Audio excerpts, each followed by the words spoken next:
Hello दोस्तों, कैसे हैं आप सब। गुड गुड मॉर्निंग, कैसे हैं।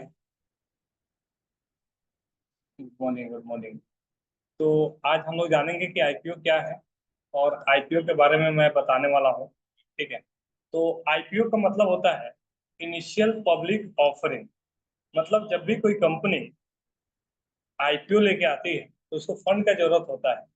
ठीक है। इसीलिए हम लोग उसको बोलते हैं इनिशियल, मतलब स्टार्टिंग में उसको पैसे की जरूरत होता है, पब्लिक को ऑफर करता है। तो इसी को हम बोलते हैं इनिशियल पब्लिक ऑफरिंग। ठीक है। तो ये कैसे काम करता है, मैं एक स्टोरी के थ्रू आपको सुनाना चाहता हूँ। मान लेते हैं कि कोई ना कोई आपको मनोहर जी कोई बिजनेस आइडिया है आपके मन में कि क्या करना चाहते हैं आगे चल के, कोई बिजनेस है आपके दिमाग में कि आगे चल के मैं बिजनेस करने वाला हूँ। जी सर।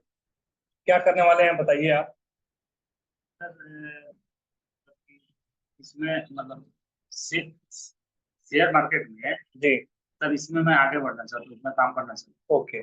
चलिए मैं एक एग्जांपल समझाता हूँ, आपको समझ में आ जाएगा कि आईपीओ क्या होता है और आईपीओ की जरूरत क्यों आती है किसी भी कंपनी को, क्यों कंपनी आईपीओ लेके आती है। अगर क्लियर हो गया तो आपको ए टू जेड आईपीओ के बारे में समझ में आ जाएगा। हूँ। क्लियर है। जी सर। तो मैं एक अपना ही एग्जांपल लेके चलता हूँ। मेरी कंपनी का नाम बीवाईबी ट्रेड है। बीवाईबी ट्रेड का मतलब होता है बी योर बॉस। ठीक है। ये मेरा कंपनी है।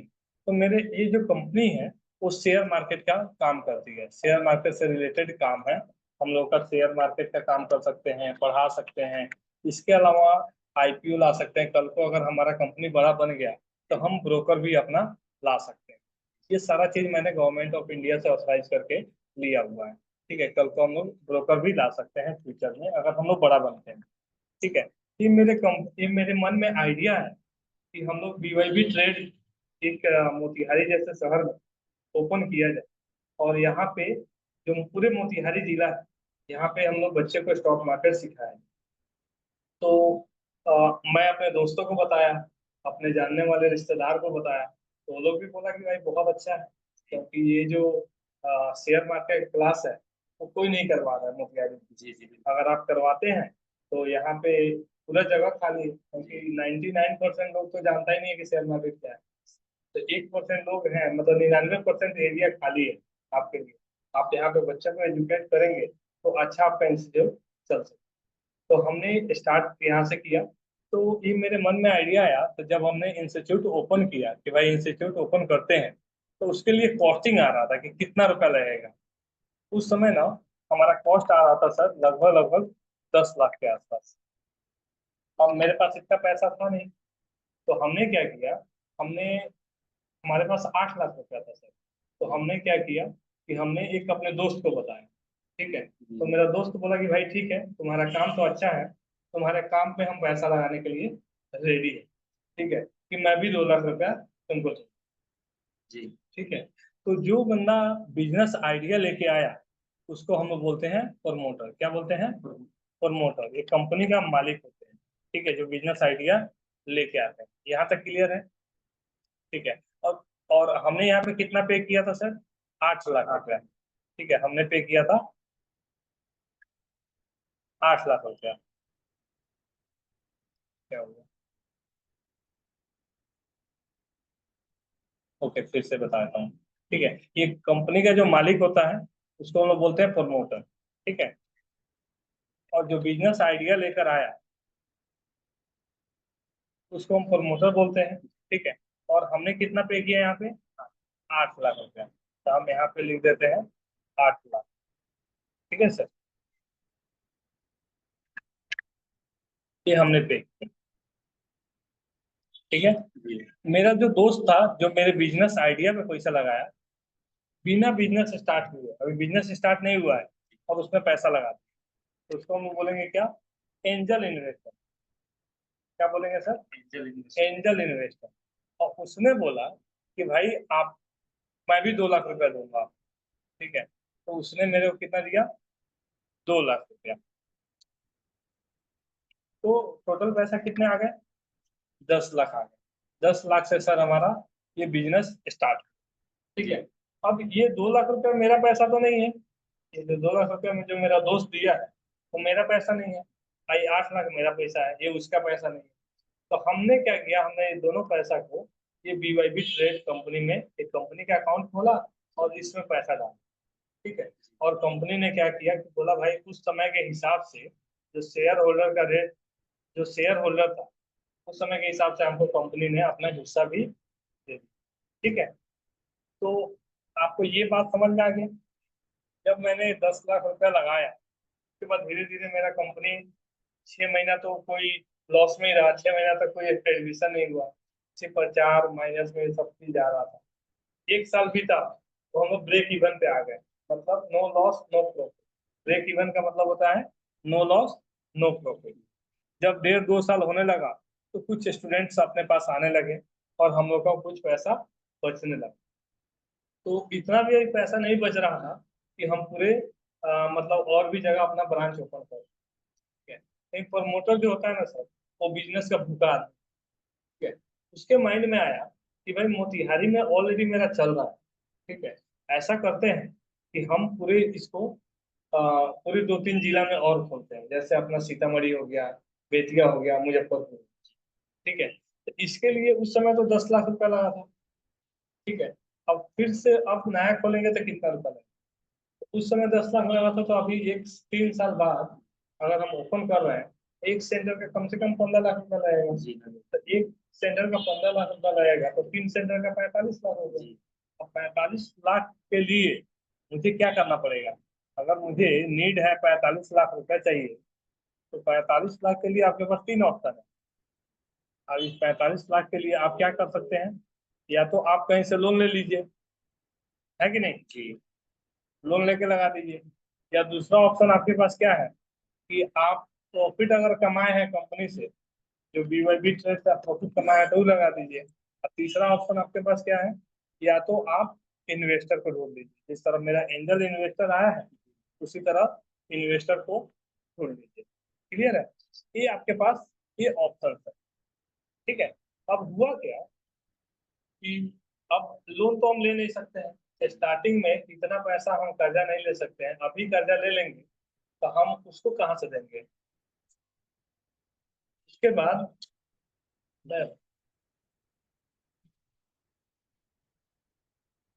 ठीक है, उसके बाद क्या हुआ कि हम क्या किए कि लोन नहीं लेंगे। जी ठीक है। इसके बाद प्रॉफिट अभी उतना नहीं हुआ है जितना हमको काम करना चाहिए। ठीक है। तो अभी नहीं लगा पाएंगे, हम इन्वेस्टर के पास जाएंगे, इन्वेस्टर को हम प्लान देंगे। इससे पहले कंपनी जब हम बनाए, इसके बदले हमको शेयर मिला होगा। तो हमने तो जो BYB ट्रेड है उसने बोला कि भाई ऐसा है कि मैं आपको इस 8 लाख के बदले मान के चलते हैं कि 40% मुझे हिस्सा दे दिया। कितना हिस्सा दिया? 40%। मैं यहाँ पे 40% लिखता हूँ। ठीक है। 40% हिस्सा मुझे मिल गया। ठीक है सर। जी और सेम थिंग मेरे दोस्त को 10% मिल गया हिस्सा। ठीक है। मतलब 50% में हम लोग हो गए। अब 50% अभी भी BYB ट्रेड के पास बचा हुआ है। कितना है सर? अभी भी कंपनी के पास 50% बचा हुआ है हिस्सेदारी। मतलब इससे क्या फायदा हुआ कि कल को अगर मान लीजिए कंपनी 80% हमको दे देती और 20% मेरे दोस्त को दे देती, तो इससे क्या क्या नुकसान होता कि कल को कोई इन्वेस्टर आता और हम अपना शेयर डाइल्यूट करते, माइनस में जाते देते, तो उसको शक हो जाता कि भाई ऐसा क्या बात है कि जो इन्वेस्टर है, जो प्रमोटर है, वो अपना वैल्यू घटा रहा है। ठीक है। तो इस केस में हम लोग क्या किए कि 50% कंपनी के पास है, 50% में हम लोग। क्लियर है यहाँ तक? अब हुआ क्या कि ये जब इन्वेस्टर बोला कि भाई ठीक है मैं 45 लाख रुपए देने के लिए रेडी हूँ, लेकिन लेकिन मुझे कंपनी का 10% हिस्सा चाहिए। ठीक है। जी तो ये जो बंदा आएगा ना सर अपने कंपनी में, इसको हम लोग बोलते हैं VC। VC का मतलब होता है वेंचर कैपिटलिस्ट। ठीक है। और सीरीज 1 मतलब इससे पहली बार हम लोग फंडिंग कर रहे हैं। ठीक है। ये पहली बार हम लोग फंडिंग कर रहे हैं, तो हम सीरीज A लिख रहे हैं। ठीक है। अब कितना पे कर रहा है वो बंदा? 45 लाख रुपया। ठीक है। VC सीरीज 1 कितना पे कर रहा है?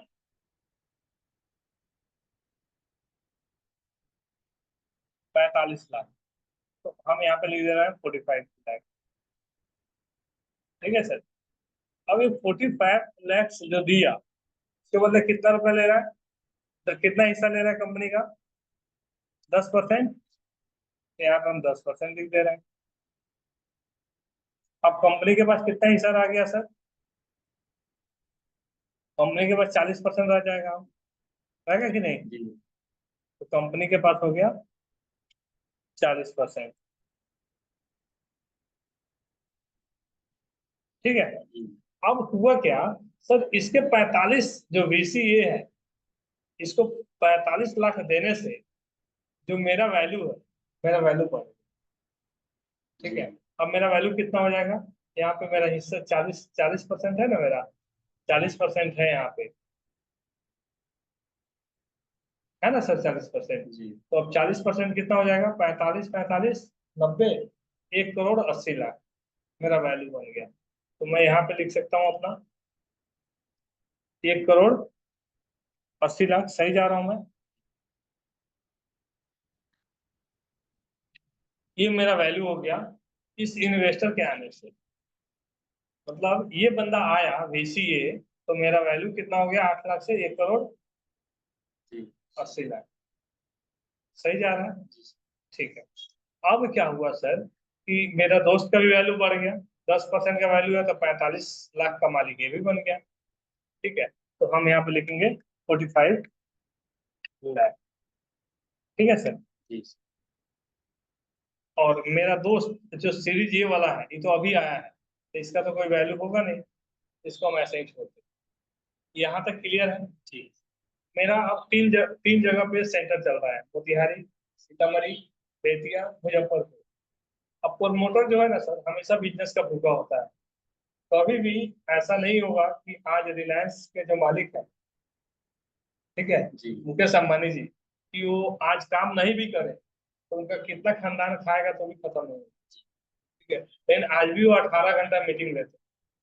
इसका मतलब क्या है, बिजनेस के भूखा है, वो बिजनेस करना चाहते हैं। ठीक है। तो प्रमोटर हमेशा बिजनेस का आदमी होता है। ठीक है। तो उसने क्या प्लान किया कि अभी 3 4 जगह तो मेरा चल रहा है, अच्छा काम हो रहा है। हम लोग ऐसा क्या करते हैं, हम लोग करते हैं कि भाई पूरे बिहार में हम अपना सेंटर को डालते हैं। जी तो पूरे बिहार में सेंटर डालने के लिए खर्चा कितना लगेगा, अब तो ज्यादा लगेगा ना। ज़्यादा तो अब एक सेंटर पे भी अगर 20 लाख रुपया खर्चा हो रहा है, और 30 सेंटर अगर हम डालते हैं तो भी 6 करोड़ रुपया जी लगेगा। सही है गलत, तो 6 करोड़, अगर फिर यही कंडीशन आ गया यहाँ पे कि हमको कितना चाहिए, 6 करोड़। अब 6 करोड़ के लिए भी आपके पास यही ऑप्शन है, या तो आप लोन ले लीजिए, या प्रॉफिट लगा दीजिए, इन्वेस्टर लगा दीजिए। जी तो अभी सर लोन भी लेना सही नहीं है, या ऐसा करते हैं 50 लाख लोन ले लेते हैं। ठीक है। तो हमने लोन में 50 लाख का लोन ले लिया। ठीक है सर, 50 लाख लोन ले लिया। अब प्रॉफिट भी हमारा 4 सेंटर चल रहा है, तो कमाई तो होगा नहीं, तो 50 लाख प्रॉफिट लगा दिया। ठीक है सर। जी अब बाकी कितना बचा, 5 करोड़। तो 5 करोड़ के लिए हम इन्वेस्टर को ढूंढेंगे। ठीक है। अब हम इन्वेस्टर के पास जाएंगे, बोलेंगे बोलेंगे कि सर ऐसा है कि हमको 5 करोड़ रुपया चाहिए, मेरा कंपनी ये काम करती है, कोचिंग करवाती है, स्टॉक मार्केट का काम करती है, पूरे ऑल ओवर। अभी बिहार में 4 जगह काम कर रही है, लेकिन हमें पूरे ऑल ओवर बिहार में हमको ये सेंटर डालना है, जिसके लिए 5 करोड़ रुपए की जरूरत है। तो बोले, इन्वेस्टर को पूरा प्लान समझाते हैं, इन्वेस्टर एग्री हो जाता है, बोलता है ठीक है सर, मैं देने के लिए रेडी हूँ पैसा आपको। आप बताइए कि हम देंगे, लेकिन हमको कितना चाहिए आपका, 5 करोड़ के बदले हमको 10% आपकी कंपनी का हिस्सा चाहिए। ठीक है। तो हम लोग रेडी हो जाते हैं और उसके लिए ऑफर करते हैं। ठीक है। उस बंदे को हम लोग बोलेंगे VC2, क्या बोलेंगे, VC2, VC सीरीज बी कर देते हैं, सीरीज बी कर देते हैं। और ये हमको दिया कितना सर पैसा, 5 करोड़। 5 करोड़, क्योंकि 1 करोड़ तो हम लोग लोन ले लिए हैं। ठीक है। और कितने परसेंटेज के बदले? 10% के बदले। तो 10% के बदले देंगे तो सर फिर मेरा वैल्यू भी तो बढ़ जाएगा। अब मेरा वैल्यू कितना हो गया सर? 20 करोड़। हाँ जी। जी सर। मेरा वैल्यू 40% का मैं मालिक हूँ, तो मेरा वैल्यू 20 करोड़ हो गया। और मेरा दोस्त का कितना हो जाएगा, जो मेरा एंजल इन्वेस्टर था? 5 करोड़ बाई डिफॉल्ट हो जाएगा। सही है गलत? जी सर। और जो VCA आया था 45 लाख रुपया दे करके, तो उसका वैल्यू कितना हो जाएगा? उसका वैल्यू 5 करोड़ हो जाएगा। तो यहाँ पे 5 करोड़ उसका भी लिख देते हैं हम लोग। ठीक है।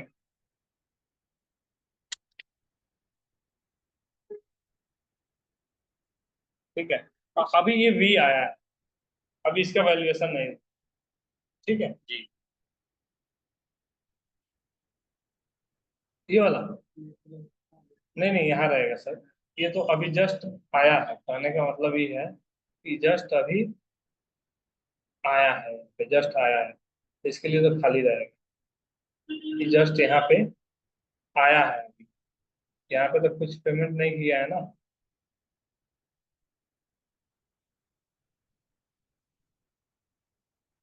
अभी जस्ट यहाँ पे आया है सर, ये खाली रहेगा।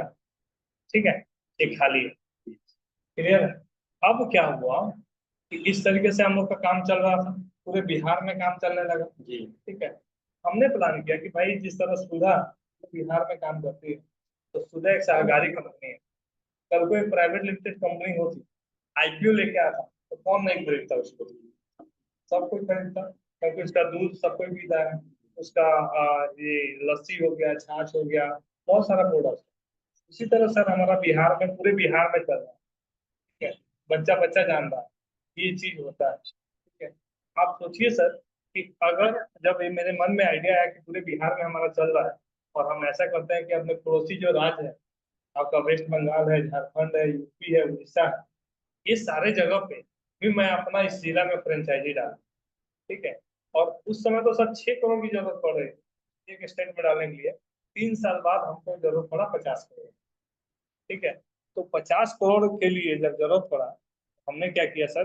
सेम थिंग, यहाँ पे 50 करोड़ का हमको जरूरत पड़ा, हमने ओके किया। और 3 ऑप्शन अपने पास फिर से, या तो हम लोन ले लें, ठीक है, जी। या प्रॉफिट लगा दें, जी। या यहाँ पे इन्वेस्टर लगा दें। 3 ऑप्शन है अपने पास। ठीक है सर। तो हुआ क्या कि हम क्या करेंगे ना, कि 5 करोड़ लोन ले लेते हैं, 5 करोड़ प्रॉफिट लगाते हैं, और 40 के लिए हम लोग इन्वेस्टर को देते हैं। क्लियर है? हम लोग इन्वेस्टर को देते हैं।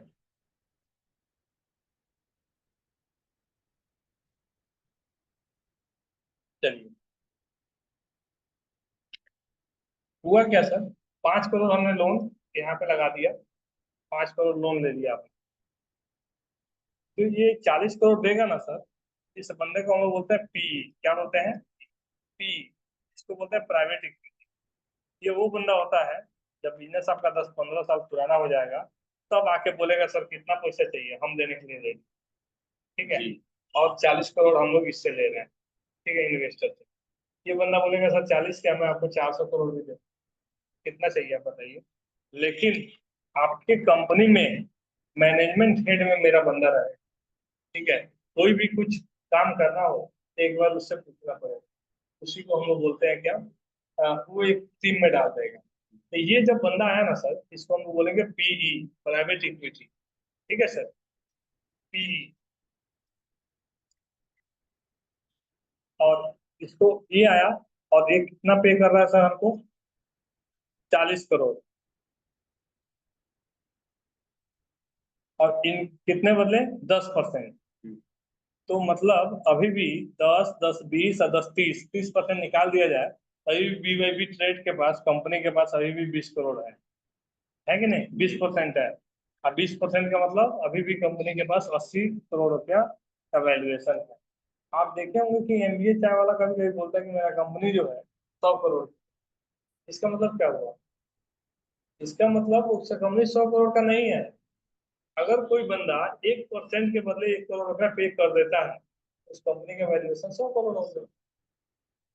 आज ये बंदा 10 करोड़ 10% पे कर रहा है हमको, 10% के बदले 40 करोड़ पे कर रहा है। इसका मतलब क्या हुआ, मेरा जो यहाँ पे 40% है, ये कितना हुआ, एक नहीं सर 160 करोड़। 40% में 400 पे 16, 160 करोड़ मेरा वैल्यूएशन ऑटोमेटिक बढ़ गया, मैंने काम थोड़ी किया, मेरा वैल्यू बढ़ गया 160 करोड़।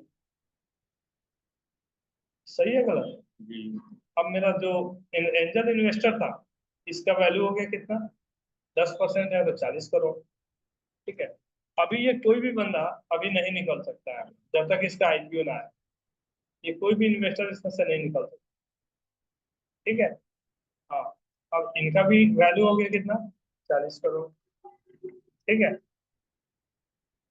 इनका भी वैल्यू हो जाएगा 40 करोड़ सेम।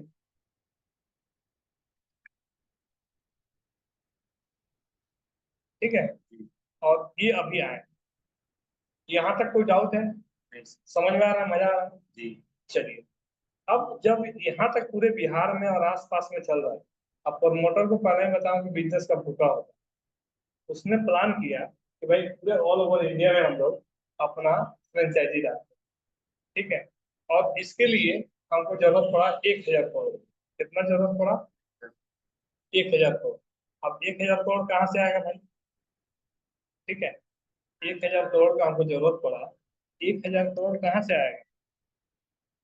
ठीक है, तो उसके लिए हम लोग क्या करेंगे, तब हम लोग वहां पे पब्लिक के पास जाते हैं, तब हम लोग ऑफर करते हैं पब्लिक को, इनिशियल पब्लिक ऑफरिंग।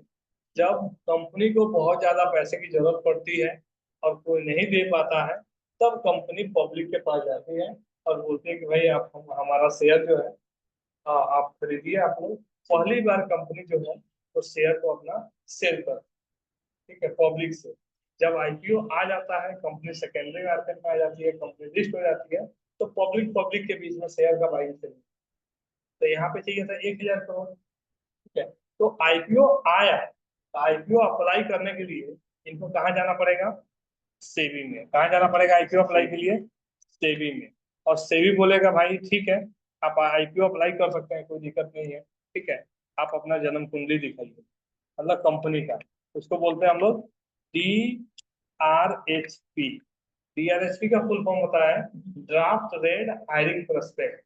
इसका मतलब हुआ कि भाई जब से आपकी कंपनी स्टार्ट हुआ है, तब से लेकर के अभी तक आपने क्या किया है, कितना प्रॉफिट किया है। ठीक है, जो 1,000 करोड़ रुपया मांग रहे हो, इस पैसे का क्या करोगे, इसका बिजनेस मॉड्यूल क्या है। ऐसा तो नहीं है कि इसका पैसा लेके भाग जाओगे। ठीक है, ये सारा सब कुछ देखता है से। जब सारा कुछ इसको सही समझ में आता है, तब बोलता है कि ठीक है भाई, ये चीज सही है, अब तुम अप्लाई करो। ठीक है, तो अप्लाई करने के लिए वो क्या करेगा, अप्लाई करेगा। अप्लाई करने के बाद 3 दिन का टाइम मिलता है, किसी किसी में 5 दिन भी हो जाता है, संडे आ जाता है। 3 दिन के अंदर में उसको अप्लाई करवा लेना है। सपोज आज 21 तारीख है, तो 21, 22 और 23, 3 दिन में ही अप्लाई कर देना। ठीक है, 3 दिन का ही टाइम है। ठीक है, तो 3 दिन में अप्लाई करेंगे। ठीक है, अप्लाइंग के बाद जिसने सब्सक्राइब कर लिया, ठीक है, उसको अगर आईपीओ अलॉटमेंट हो गया तो आईपीओ मिल जाएगा, और नहीं मिला तो उसको उसका पैसा रिफंड होगा। ठीक है, तो आपको 3 दिन का टाइम मिलता है अप्लाइंग का। इसके बाद क्या होता है ना, कि आप बुक वैल्यू आप करिए, अपना अंडर राइटर होता है, आपका प्राइस पॉइंट कितने के कितने के बीच में रहेगा। आप एक शेयर का प्राइस फिक्स रख रहे हैं कि वेरिएबल रख रहे हैं, 100 से 120 के बीच, वो चीज आपको यहाँ पे रखना पड़ेगा। ठीक है, आपका शेयर का रेट क्या रहेगा। ठीक है, जब ये सारा चीज आप कर लेते हैं, तब जा करके आता है आपका सब्सक्राइब। अगर किसी भी कंपनी का आईपीओ 50% से कम सब्सक्राइब होता है, तो वो आईपीओ नहीं आता। अगर मान लीजिए कि आपका सब्सक्राइब हो गया 600 करोड़ या 700 करोड़, तो आईपीओ तो आएगा, यहाँ पे आ गया आपका 700 करोड़, आईपीओ तो आएगा।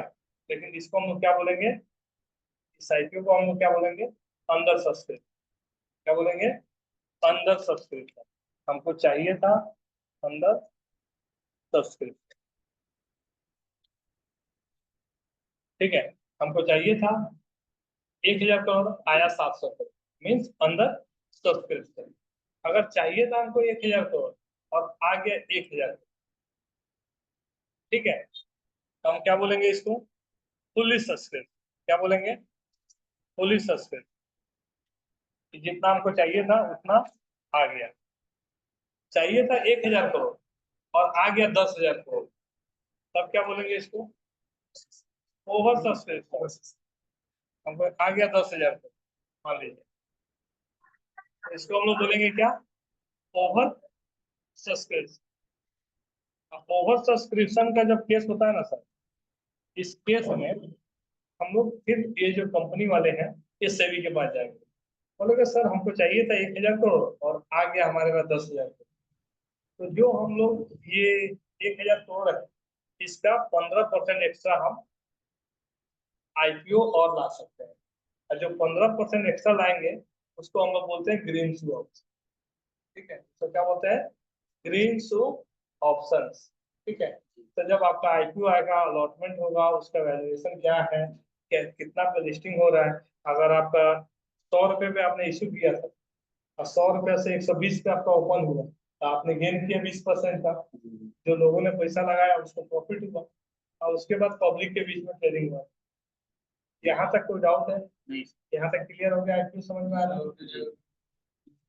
तो दुगना हो गया पैसा सर उनका। पब्लिक के लिए बहुत अच्छा हो गया, कंपनी पे विश्वास किया था, ऐसा अच्छा मिल गया, ऐसा हुआ भी है। आप प्रीमियर एनर्जी का ही एग्जाम्पल देख लीजिए कि पैसा दुगना कर दिया। मैं ये नहीं बोल रहा हूँ कि इसको बाई कीजिए सेल, मैं एक एग्जाम्पल दे रहा हूँ। क्लियर हुआ? इस तरीके से आईपीओ कंपनी लेके आती है। आपको समझ में आया कि आईपीओ क्यों जरूरत पड़ता है? ये क्लियर हुआ आपको? आईपीओ आने के बाद कंपनी जो है सेकेंडरी मार्केट में आ जाती है। इसके बाद कोई भी आदमी शेयर खरीद सकता है और बेच सकता है। ठीक है, तो कंपनी का कोई लेना देना नहीं रहता। यहाँ तक कोई डाउट है? अच्छा, इसमें वो भी लोग आते हैं, जैसे मान लीजिए कि जिस कंपनी का आईपीओ आया उसका स्टाफ भी तो काम कर रहा हो, वो भी तो चाहेगा कि हम भी शेयर खरीदें अपने कंपनी, तो उसको डिस्काउंट दिया जाता है। जब एलआईसी का आईपीओ आया तो उसमें उनके जो भी एजेंट थे उनको 10% का डिस्काउंट दिया गया।